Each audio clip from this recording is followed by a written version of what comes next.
Okay, welcome everyone. Cajamer, buenos dias, buenos tengas salud y vida. Hope all is well. We're going to practice a little bit of Ladino here. It's great to see everyone. For those who don't know me, my name is Ethan Marcus. I am the managing director of the Sephardic Jewish Brotherhood of America, the national umbrella organization of the Ladino-speaking Sephardic community here in the United States. We're so glad to have you here for a Sephardic Digital Academy course on electric candles on Hanukkah, a Sephardic discussion on using electric menorah or candles on Hanukkah, which should be a fascinating discussion today in light of Hanukkah being just a week or so away.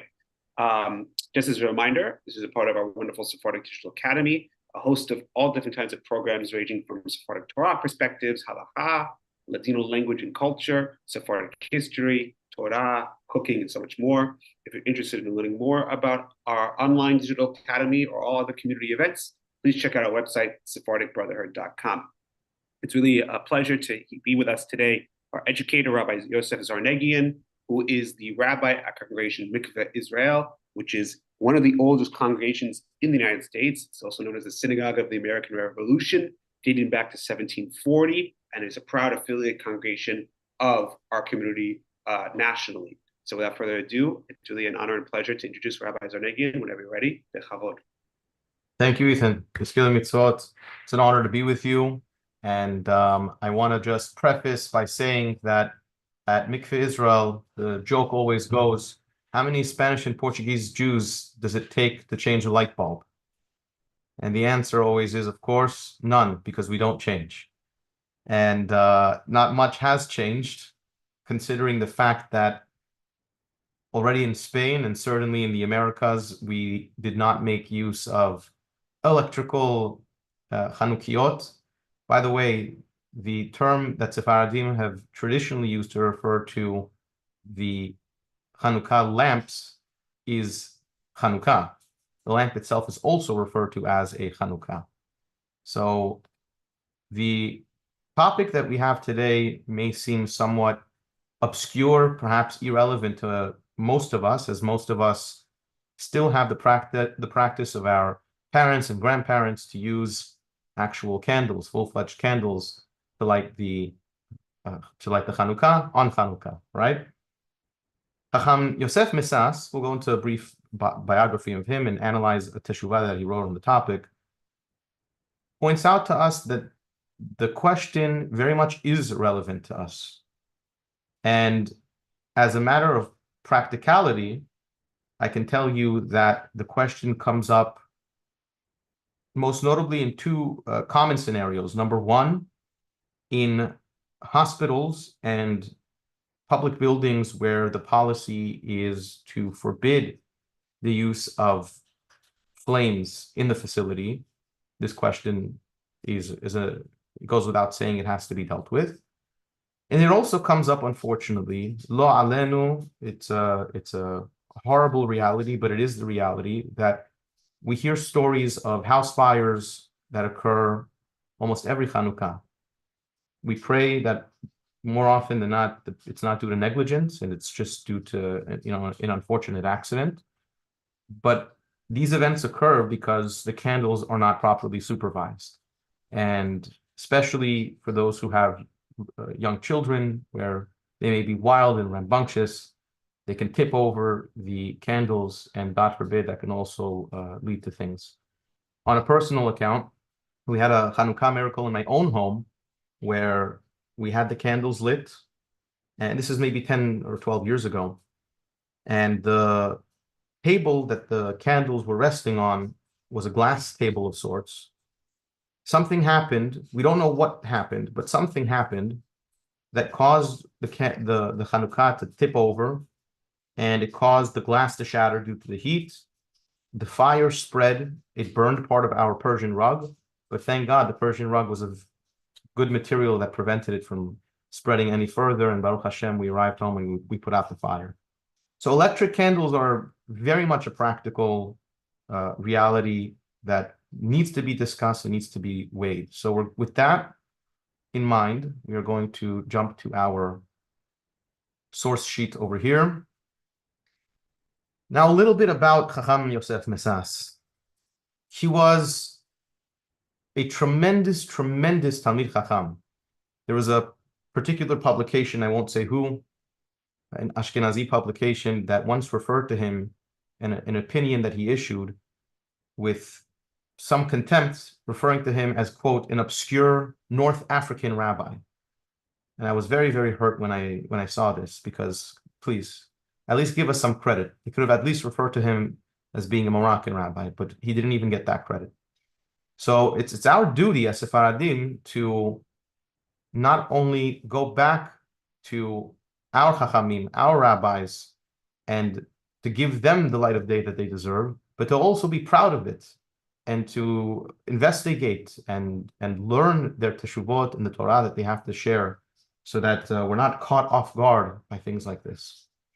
Chacham Yosef Messas was a 19th century Chacham from Meknes. He was the chief rabbi in Tlemcen, I believe, made Aliyah in his later years and served as the chief rabbi of Haifa, if I'm not mistaken, for quite some time before his passing. He was very, very loyal to the tradition of Moroccan Chachamim and the way Moroccan Chachamim were posek, were decisive on questions of halakha. This got him in some controversy and heat, albeit respectful, with the camp of Chacham Ovadia Yosef of blessed memory. And so in many issues of halakha, there's actually some tension between the two camps. This happens to be one of those areas. So the question that was posed over here in his Teshuvot, his responsive work, Maim Chayim, Ora Chaim, Siman Resh, Ayin Pet, 279. This is, by the way, one of many writings that Chacham Messas had published throughout his lifetime. He was a prolific author in every aspect of wisdom, not just halakha. He left for us his notes on in other areas of Torah. He composed piyutim, poetry. I'm privileged to own a copy of his commentary on the Hoshanot that we all sing during Sukkot when we wave the lulav and etrog. And perhaps most importantly are his letters collected in a work known as Osara Michtavim. There you get to see the person behind Chacham Messas, not just the rabbi and the one who decides questions of halakha, but the rabbi as a person. It's a gem of a work. But in his teshuvot over here, he was asked by a colleague whether or not one may light Nerot Hanukkah, the Hanukkah candles, me'or ha-electricity, self-explanatory, from electrical bulbs. And it's very interesting the way Chacham Messas begins the response. He begins by saying that he saw the Kuntris Taharat HaShulchan. Taharat HaShulchan is a commentary that was written on the section of Orach Chaim, the section of the Shulchan Aruch, the Code of Jewish Law, that which is being referenced for this question. And he quotes the comment over there, which states, Be'amenu nit nitbaresh me'or hagaz v'electricity. In our days, it's becoming more frequent to see gas and electric sources of light. V'sarich iyun im yoseh bahem lemitzvat Chanukah. Ad kan lashono. It requires further interrogation to see if we fulfill the mitzvah of lighting the Chanukah candles with them. V'sa'ir ani, he says, I, the young one, that's a rabbinic phrase of humility.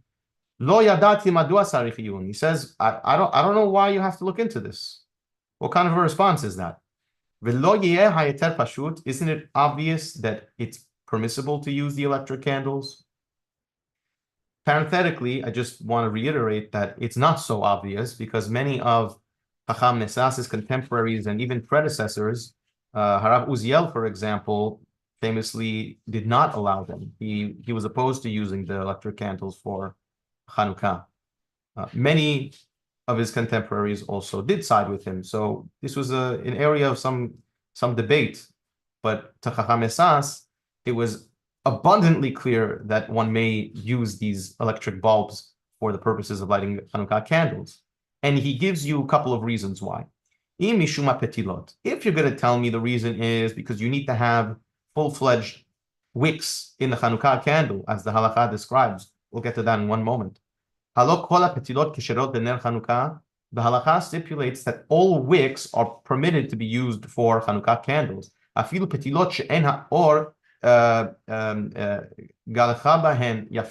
Even those candles, even those candles that do not have the light drawing the fuel source from the wicks efficiently. That's like the Shulchan Aruch says that with the Hanukkah candles, unlike Shabbat candles, which require a clean and efficient fuel source for the wicks to draw, by Hanukkah candles, that stringency does not apply. And here, meaning with the Hanukkah candles, what more efficient of a type of a wick can you possibly ask for than these brass filaments? The filament in the bulb essentially has the electricity being conducted through it. And one of the byproducts of the conduction is light, in addition to heat. Ve'im ken, lama yigra'u miptilot beged baloi she'ena or nitla bahen yafeh. How could you possibly say, this is a common sense argument, right? How could you possibly say that the filament glowing is somehow inferior to this lousy, he calls it a lousy fabric that one would be otherwise permitted to use for the Hanukkah candles to make wicks out of them?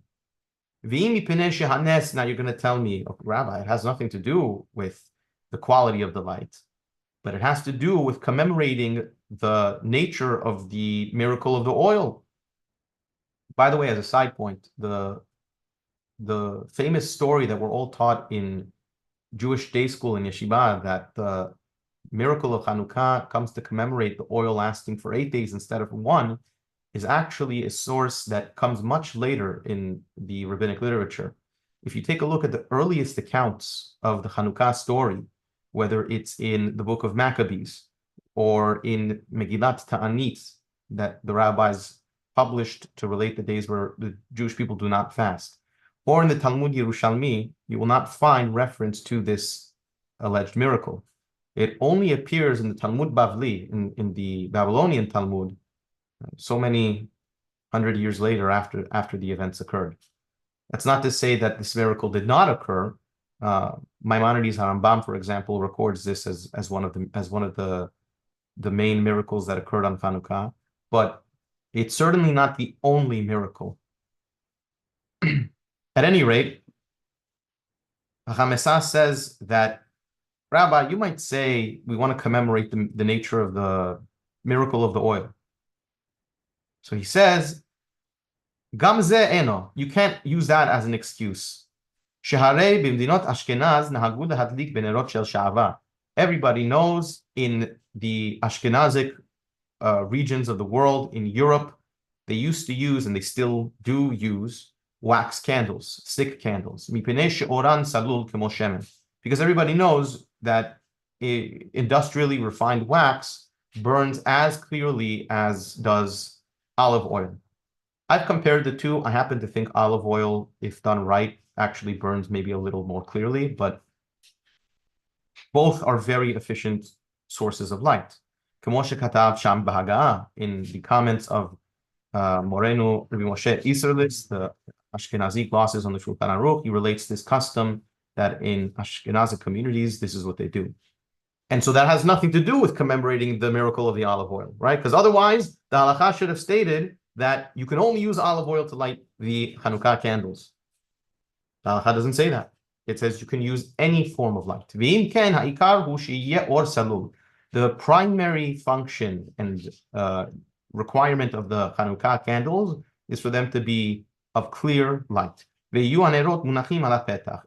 addition to that, the candles should be placed by the entrance of one's home, if possible, outside, adjacent to the mezuzah. שיהיו ניכרים שהם לפרסומי ניסה דחנוכה. The halacha stipulates that in an ideal scenario where one is able to do so, they should be placed on the opposite side of one's mezuzah, outside of one's door, specifically because that is the primary way to publicize the miraculous events that occurred on Hanukkah, which is what we're supposed to be doing with the Hanukkah candles, right? As people pass our homes. So if you imagine a street or an alleyway, especially in ancient times where people were primarily walking home from work, they were walking back and they were able to see these candles placed there, which is unusual. Usually people don't place candles by their doorways. And so for this reason, the Chachamim instituted that ideally the candles should be placed by one's door frame. Uvnidon didan en lecha or salul yoter mimenu. In our particular scenario with the electric bulbs, there is quite literally no clearer form of light than these. V'gam yanicham ala petach, and they should consequently also be placed by one's door in a normal fashion. Now he says, you may counter, you may tell me, Rabbi, v'im mishum dehadlaka oseh mitzvah. The halacha stipulates, there's a debate in the Talmud, in Masechet Shabbat, whether or not the act of lighting the Hanukkah candles enables the mitzvah, or placing the Hanukkah candles by one's doorpost, that enables the mitzvah. This debate it seems futile, but it's relevant for certain purposes. Let's assume you have a child or maybe a non-Jew or somebody that doesn't have to fulfill the mitzvah of lighting the Hanukkah candles. Let's say they light it, and then you pick up the Hanukkah candles and you place them by the door. So in such a case, according to that opinion that says the placement fulfills the mitzvah, then you fulfill the mitzvah. It doesn't matter who lights it.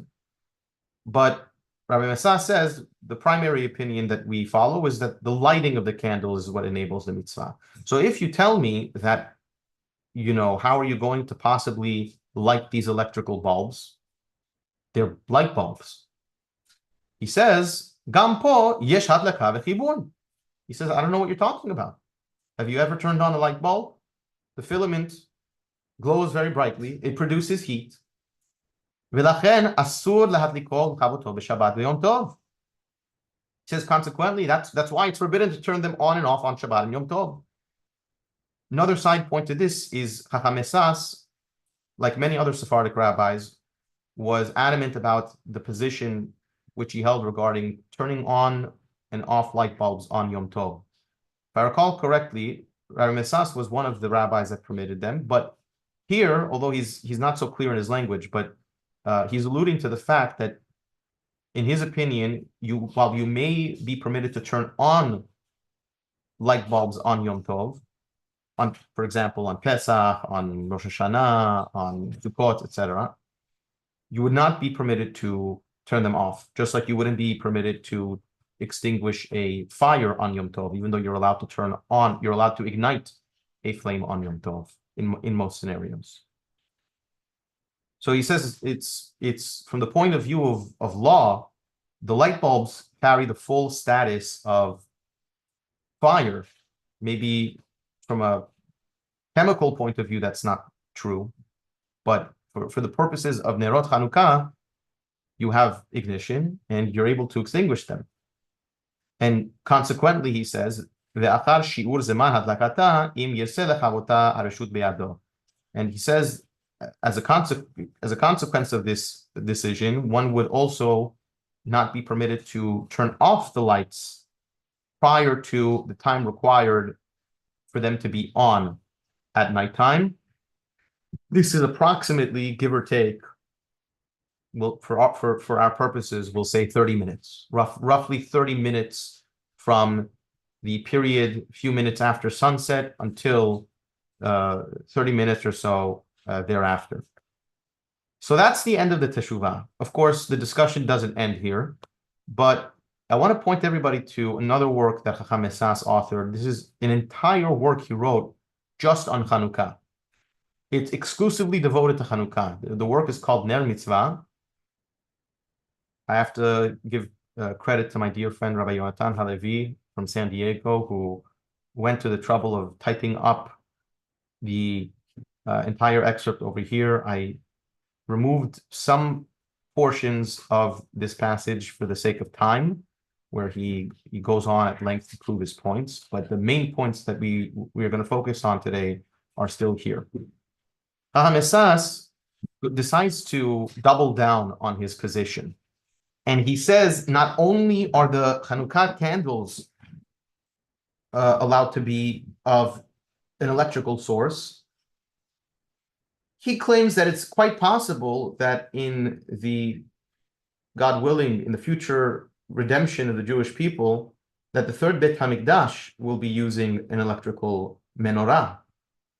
Ve'od ani omer, he doubles down and says, furthermore, I say, the pashut uvarur, she'im haya or ha'electricity masui bizman HaMikdash, vadai shebo hayu madlikim ha'menorah. Had our ancestors in the times of the first and second temple had access to electricity, there's no question they would have used it. Mishum she'i efshar liyot she'nemane batenu achulin be'orim gdolim shel or ha'chashmal ha'yakar hazeh, shu me'en dugma shel ma'ala, u'bevet Eloheinu hakadosh nadlik b'shemen zayit. He says, again, common sense.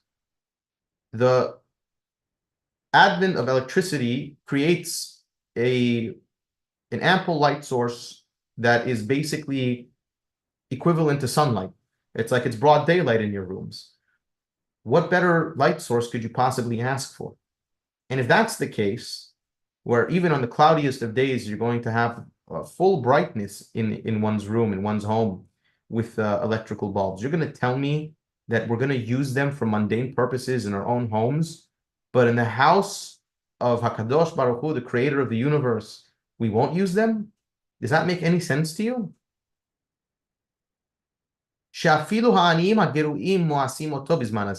Even the beggars in the streets nowadays will not use olive oil as their light source. You're never going to go to a shelter and find them using olive oil lanterns as their light source. It's obvious to me. Notice that language Hamesah says. It's obvious that we're going to use this in the times of the third temple, God willing. ראיתי מה שכתב כבודו כי גדלה שגיאתי לפניו על מה שכתבתי בספרי הקטן נר מצווה. Addressing a colleague of his who's writing to him, he's saying, I know you're very mad at me and you think I made some great mistakes in my thesis regarding this, in my book Ner Mitzvah. Namely that in the future, the Beit HaMikdash will use electrical light bulbs for the menorah.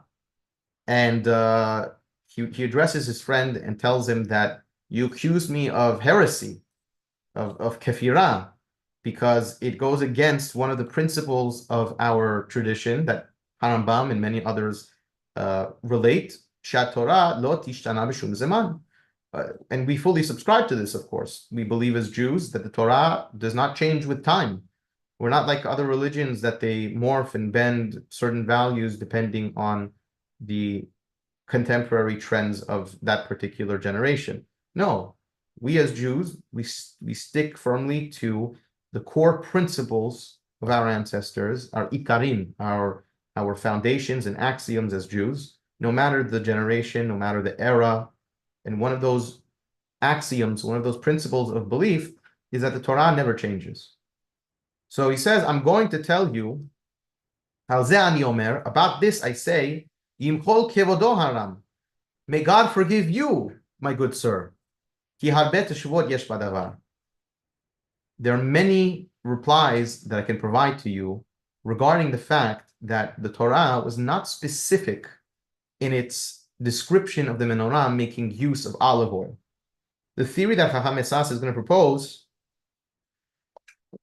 excuse me, is that Diber Katuv Behove. This is a canon of biblical interpretation that the Gemara makes use of in a number of instances, which states that sometimes the Torah speaks in contemporary language. In other words, the Torah is telling us to perform a specific activity, but it does not limit the mitzvah or the activity to be performed in that specific way.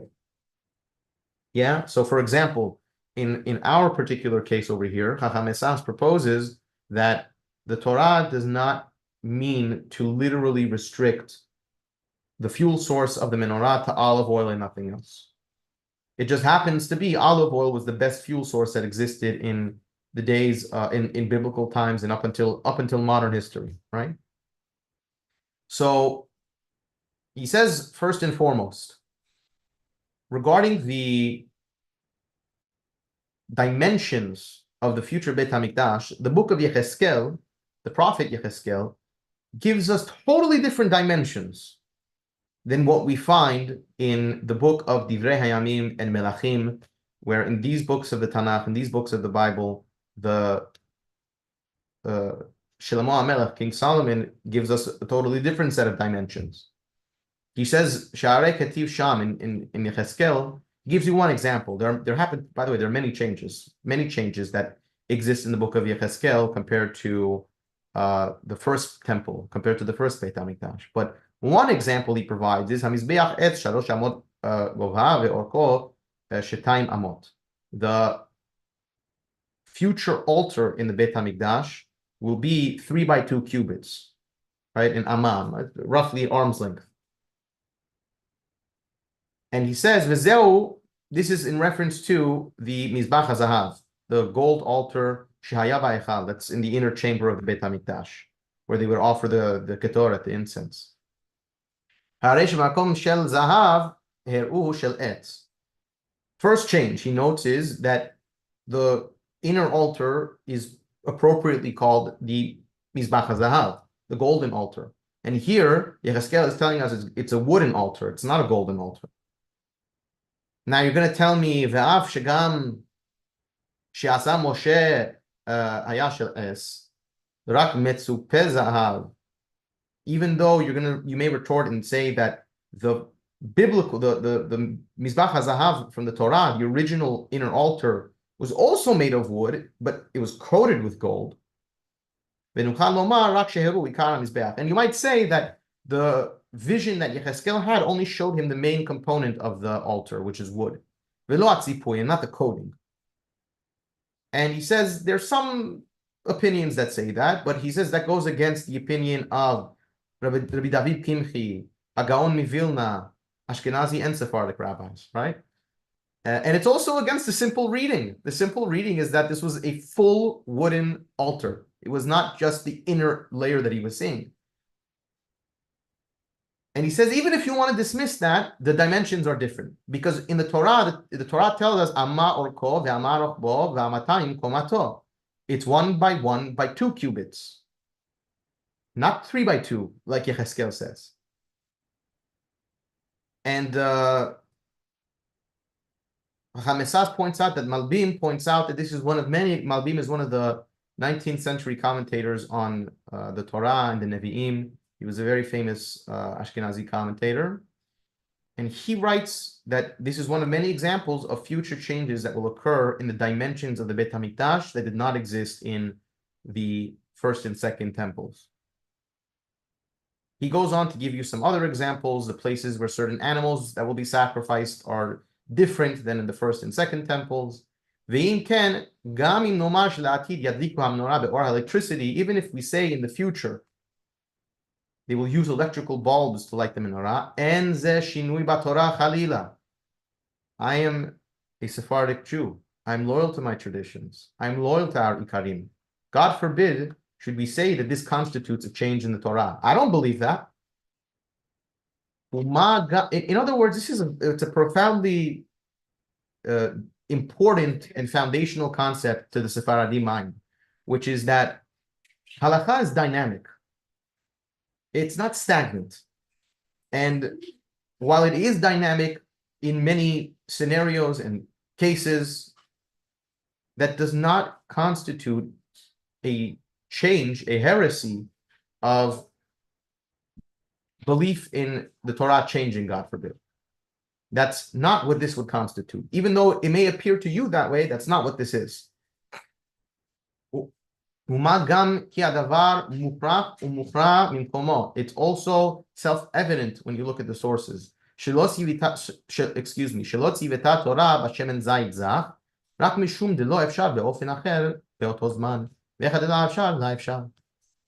The Torah was speaking in contemporary terms. This is what they had access to.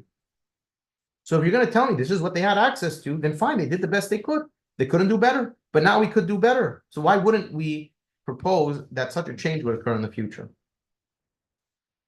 Another example that you can relate is relating to the harvesting of materials for the Beit HaMikdash. They used to use various manual devices, saws that, I apologize, saws and whatnot that they have to use by hand. Does that mean we have to chop wood by hand in the future? We can't use modern machinery. We're not allowed to use these things anymore. Or what if we have AI designing various items of construction for us? Would that constitute a problem? Using this logic that Chacham Esas provides for us, it would seem that while there are some exceptions to the rule, for example, the primary altar, the Mizbach Adamah that was used to offer animal offerings in the Beit HaMikdash had to be cut from non-metallic tools. So fine, we can find other ways to use non-metallic tools. Does it have to be specifically with the worm, the shamir worm that the Talmud says, a particular critter that used to eat through rock? Perhaps not. Perhaps we could use, forgive me for not knowing the technical term, the pressurized water that functions as a very efficient drill to hew stones. So again, there are many, many examples of Chacham Esas's theory that one can apply to other examples. Here in the second point, Chacham Esas relates to us a midrash from Yalkut Shimoni, which is an 11th century anthology of midrashim.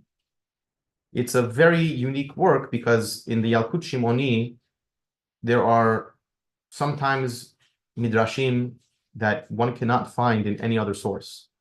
Very often, the sources are repetitive of other midrashim that you could find elsewhere, but very often that's not the case. So this is one of those examples where the midrash states something that is kind of baffling and you don't really find it anywhere else.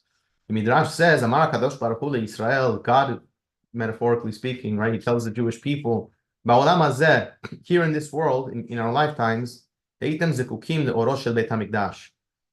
You were forced to rely in your worship on the lights that were present in the Beit HaMikdash. Aval le'atid, in the future, ani oseh lachem ora.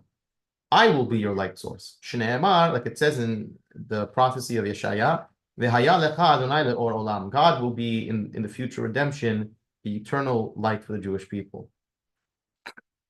And he says, with this midrash, you can actually answer a question that many people have on Yechezkel's prophecies of the future temple. Because Yechezkel provides us with descriptions and dimensions of the Mizbechot and Shulchanot, the altars, of course, the outer dimensions of the Beit HaMikdash, and of the tables that existed there. Like, for example, the table that served as the encasing for the Lechem HaPanim, the showbread.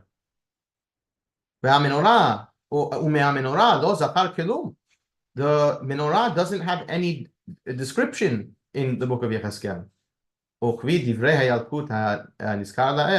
Based on that midrash that we just read, it comes out very well. There may not even be a menorah. I mean, here we're arguing about what light source is going to be used in the future Beit HaMikdash. Who says there's going to even be a menorah? We'll unpack all of this in a moment. I just want to expose everybody to what Chacham Esas proposes in his theories over here, and then we'll unpack. This is a very famous passage in Maimonides' Moreh Nevuchim, the guide, that people love citing. Maimonides famously relates that the korbanot, animal sacrifice in general was only meant להרחיק את ישראל מעבודה זרה שהורגלו בה במצרים, ואי אפשר להצילנה מהם היא, והיכליה בכל קורבנותיה כליל. The Jews were assimilated into the practices of Mitzrayim when they were slaves in Egypt for over 2 centuries. During that time, they became accustomed to the norms of the society where people would engage in various forms of worship in temples and offer animal offerings, and you cannot remove these tendencies from a society overnight. And so when the Torah was given, Harambam says that the Torah provided for us a framework to bring these animal offerings, but in a way that is centered around Borei Olam, that's centered around the creator of the universe and not around pagan deities. And he says, in my Harambam even adds, that's why the Torah tells us to build a Beit HaMikdash. Right? God doesn't need a temple. He's not a physical king that requires that. The Beit HaMikdash is for us. And Harambam's theory of why it's for us is because human beings, especially when we were from our time in Egypt, were accustomed to such practices, and that's how we channeled our devotion to serving Hakadosh Baruch Hu. Even though Harambam got many haters for saying such things, because it's basically reducing an entire book of the Torah to polemics, right? That the entire institution of the Beit Hamikdash, of the Mishkan, of the menorah lighting, and the animal offerings and so on, which, by the way, is also a huge component of Hanukkah. Right, Hanukkah, it literally means inauguration. It was when the Beit HaMikdash was re-inaugurated, when the Mizbeach, when the altar was re-inaugurated. So it does away with all these things, because it's just a polemic against Egyptian practice. Mikol makom, he says, nevertheless, Ohave Shemo, darshu v'hakeru v'atku matzi'u. Those who love Harambam, they found that Harambam was not making things up. They found that it's really based on another passage in the Midrash, in the name of Rabbi Pinchas ben Meir. There was a 15th century rabbi, his name was Rabbi Moshe Al-Ashkar. He wrote a teshuvah, a lengthy responsum, where he goes into length to prove where Harambam derived these ideas from. And he says you could look there to find further proof. According to this theory, there's not even going to be animal offerings in the future.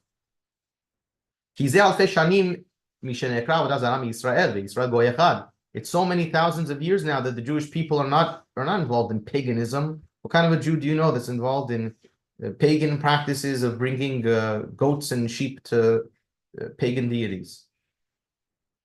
The Jewish people, we only serve the creator of the universe now, one God. The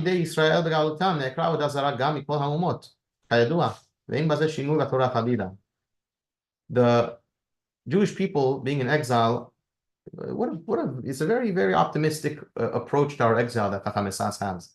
Chacham Esas says, look at what happened in the exile. We're out there among the nations of the world, and look what happened to the West with the spread of the Torah in Greek. You have so many former pagans now adopt the Torah, and of course the Christian scriptures as well, but they left behind their pagan identity and their pagan worship. The Muslims, Islam, even though nowadays it might be a different story for reasons that we won't get into, but at least in principle, the Quran very much places the Torah and the Zabur, the book of Tehillim, and Jewish prophets in the highest regard and with great esteem. We're referred to as Ummah al-Kitab, the people of the book, for a very, very clear reason. So the pagan Arabs also left behind their pagan identity because of this. All the more so, Jews don't have to worry about pagan tendencies, and therefore we are not in need of animal sacrifice any longer. I'd like to remind people, when I share with them what Chacham Esas says, that this is somewhat contrary to Harambam's own opinion. Everything Chacham Esas just said is 100% true. No question.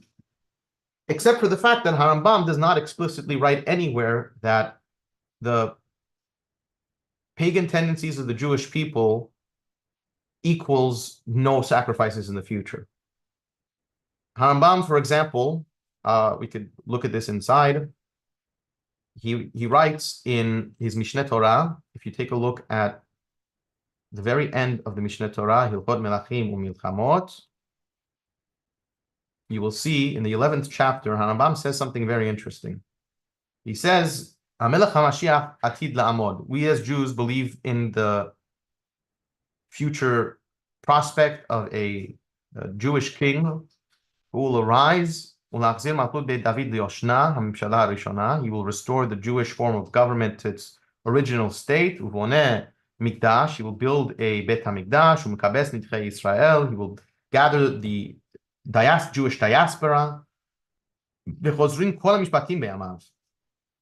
All of the civil legal procedures that are required of a Jewish government will be reinstituted in his days, just as they were in the past. Makrivin korbanot. We will offer sacrifices in the future. And as well as the Shemitah, the sabbatical year, and so on, like we practiced throughout Jewish history. So I don't know what Chacham Esas would say to that. He's not around to respond. I'm sure he would have a response. But that's one difficulty that arises with what Chacham Esas is saying. In Harambam's introduction to the Mishnah, for Seder Kadashim, the portion of the Mishnah that deals with sacrifices, Harambam writes that he is specifically referring to Ba'alei Chayim, live animals that are going to be sacrificed, not just herbs and flour and other things like that. So I don't know. I think that's some food for thought. Hamesas goes on to talk about another proof that he brings from Teshuvah of Rabbi Shlomo ibn Aderet, the Rashba. I think it's perhaps better to go through that inside if we have time, where he shows that the Torah, even the other midrashim, even entertain the possibility of holidays that we have in the Torah not existing in the future. Here you have in the very end Midrash Tehillim. Midrash comments on the verse in Tehillim that we read every day. Adonai matir asurim. What does it mean that God is matir asurim? So the peshat, the simple meaning, is that God frees prisoners, and David HaMelech thanks God and praises him for freeing prisoners. So, commenting as an additional layer of interpretation, the Midrash says, Yesh omrim, kol ha-behema shenitmea ba'olam hazeh mitaher ota HaKadosh Baruch Hu le'atid lavo. That in the future, the various animals that the Torah deems not kosher in this world will be permitted to us in the days of Mashiach. There's a comment that the Zohar makes regarding the sciatic, the Gid HaNasheh that we read about in the parasha this week. And the Torah is pretty clear. It says that Jewish people don't eat the Gid HaNasheh, the sciatic nerve. It says, Al ken lo yecholu b'nei Yisrael et Gid HaNasheh ad hayom hazeh, until this very day. The Zohar comments on that and says, until this very day, to exclude the era when we have the Melech HaMashiach. The followers of Shabbatai Sevi used these two sources in the 17th century, the famous false Messiah and big scar on the history of the Jewish people, to permit eating various foods that were not kosher. And many of his followers would go out of their way and say the bracha of Matir Asurim. Blessed are you, O God, who makes the forbidden permitted to us, and they would eat non-kosher food. So it's a slippery slope, you know. But I'm not making these things up. The Midrash says this. Midrash says this. He goes on to quote another source relating to sacrifices in general, Rabbi Tanchum, Rabbi Levi, Rabbi Yochanan, B'Shem, Rabbi Menachem, Degalia. The following rabbis state, "La'atid lavo kol hakorbanot betelin, ve'korban todah ino batel." The only offering that will remain in the future is the Thanksgiving offering that is brought in cases of personal salvation when somebody wants to give thanks to Borei Olam. Kol hatefilot betelot. There won't be any more prayers in the future. Ha'odah ina betela, but the prayer of thanksgiving will never be nullified. Od Amru, the Gemara Nida, it's a very famous Gemara that says, Amar Rabbi Yosef, Zot Omer mitzvot betelot la'atid lavo. In the future, there won't be any mitzvot. So obviously, you cannot take any of these sources at full face value, right? The Torah is not telling us that literally in the future there won't be mitzvot. Here, the Gemara is referring to a specific context relating to the deceased, and whether or not those who are deceased are obligated in mitzvot. Right? That's why there's a whole discussion where, God forbid, when a person passes away, are you allowed to wrap them in a talit without the tzitziot on it? Do we assume that even a dead Jew has to keep the mitzvah of tzitzit or not? And so that's what the Gemara is referring to. Nevertheless, Chacham Esas cites all of these sources to prove a very fundamental and basic point, which is, like we said earlier, that of the dynamic nature of halakha. We never let go of our traditions. We never compromise on implementing and executing the mitzvot in the highest caliber, in the best way possible. What do you do when reality allows for us to not only perform the mitzvot, but to improve on performing the mitzvot? That's where Chacham Esas goes a step further, perhaps a little outside the box compared to what most of us are used to hearing, and says, not only are you allowed to light the Hanukkah candles with electrical bulbs, not only are you permitted to implement electrical bulbs to be lit in the future Beit HaMikdash, but perhaps all of this is not even supposed to be a topic of discussion, because the entire purpose of these mitzvot is to refine us and to bring us away from pagan tendencies, to the point where maybe it's not even something that we would entertain in the days of Mashiach. Of course, the only one who knows the real answer to these questions is HaKadosh Baruch Hu himself, God Almighty. So this is all speculation, at least the stuff relating to the future. But relating to Hanukkah, you have a very clear opinion from Chacham Esas. And I will take questions, but I want to also make note of something that I was very shocked to see when I was speaking to Ethan about giving this lecture topic. I discovered that even prior to Chacham Esas, there was a great Moroccan rabbi by the name of Chacham Yaakov Moshe Toledano. He was the chief rabbi of Tel Aviv for some years. And he wrote a very, very important work of She'elot Tshuvot, with responsa by the name of Yam HaGadol. And he deals with many advents in technology and halakha in those teshuvot. And he has a teshuvah discussing permitting the use of electrical Hanukkah candles as well. Except if you try to access the teshuvah where he discusses this, in many editions, it's censored.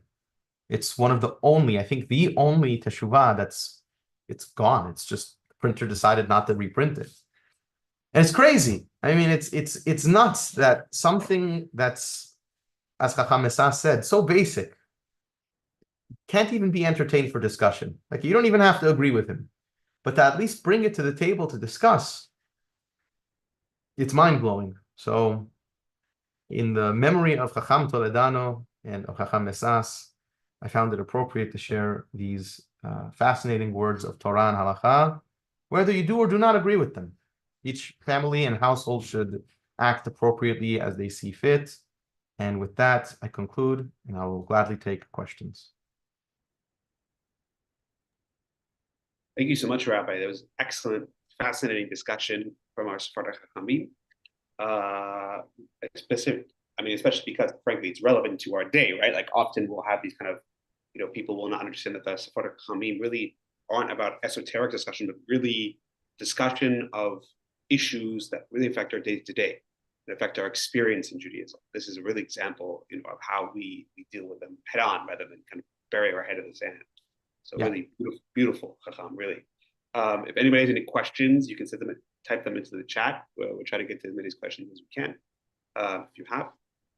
I was curious if there's any commentary as well, Chacham, about the use of electric candles on Shabbat to fulfill the mitzvah of Shabbat, and if one can take the question of menorah and bring it to Shabbat as well. I know there are different situations, but I was curious because I'm sure this question other people have as well.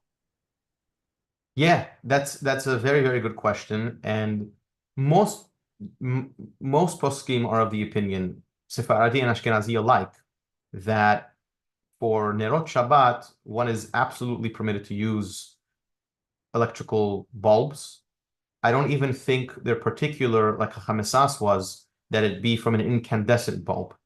See, he was particular to point out that you need to have a fuel source and a wick, and you have that with the filament. But what if you're using a fluorescent bulb, or if you're using LED? There's no filament. Even then, most rabbis are of the opinion that you're permitted to use any light bulb for Nerot Shabbat, because according to all opinions, the purpose there is to have an adequate light source in the home for you to be able to eat and to enjoy the Shabbat. And of course, our holy mothers and grandmothers have always been using candles out of tradition, and there's nothing wrong with lighting the oil or wax candles that we have to commemorate what our ancestors used to do. But if one is pinched for time, or if one simply forgets to light Shabbat candles one particular week, most are of the opinion that it's not an issue. Unlike Hanukkah, which is a different discussion. Why is it also that many people in our community just kind of don't know the halachot and the approaches of some of these great chachamim like Yosef Messas, who were really gadols? They're really great men of Torah and learning. Why are they just kind of unknown to the masses, so to speak? At least not as well as known as they should be. So I started off this discussion by noting that a particular article that I read from a well-known publication referred to Chacham Messas as an obscure North African rabbi. The only reason why there are Jews nowadays from quote-unquote reputable Jewish publications saying things like this, I believe, is because it's our responsibility and our job to promote the teachings of our Chachamim, and maybe we're not doing as much as we can and as much as we should be to spread their teachings. The Ashkenazim, you have to give them credit. They have many institutions, they have many yeshivot, and they do the hard work of teaching the Torah of their rabbis, of teaching it in their day schools, and of presenting the Torah that they taught as sort of the only brand to Jewish life.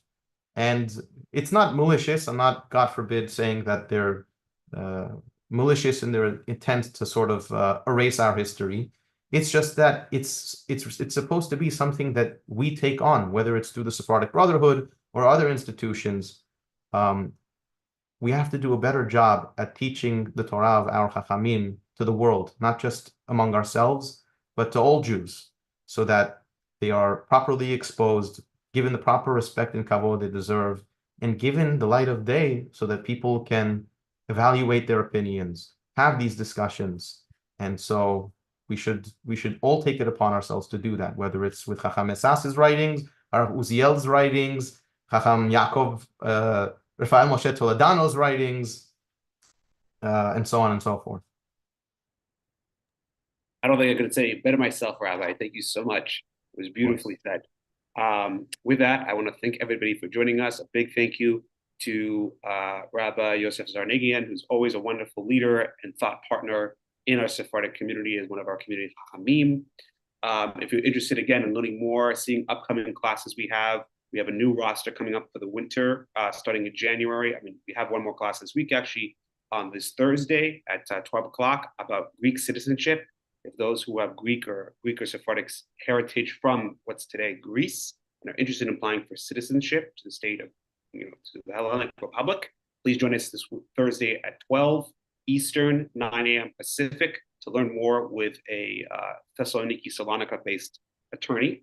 And we have other classes coming up in the month of January, including on Sephardic genealogy, family heritage, and a lot more. So please keep an eye out. Check out SephardicBrother.com. Subscribe to our e-newsletter. Also, please join our partners at Mikveh Israel. They're a wonderful community, dynamic and growing, with monthly Shabbat dinners, great community events, great learning, all in many ways thanks to Rabbi Zarnegi and his team.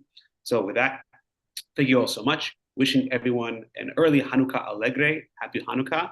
And we should all have a wonderful end to the secular new year. All the best, everybody. Thank you all so much. Wonderful day, everyone.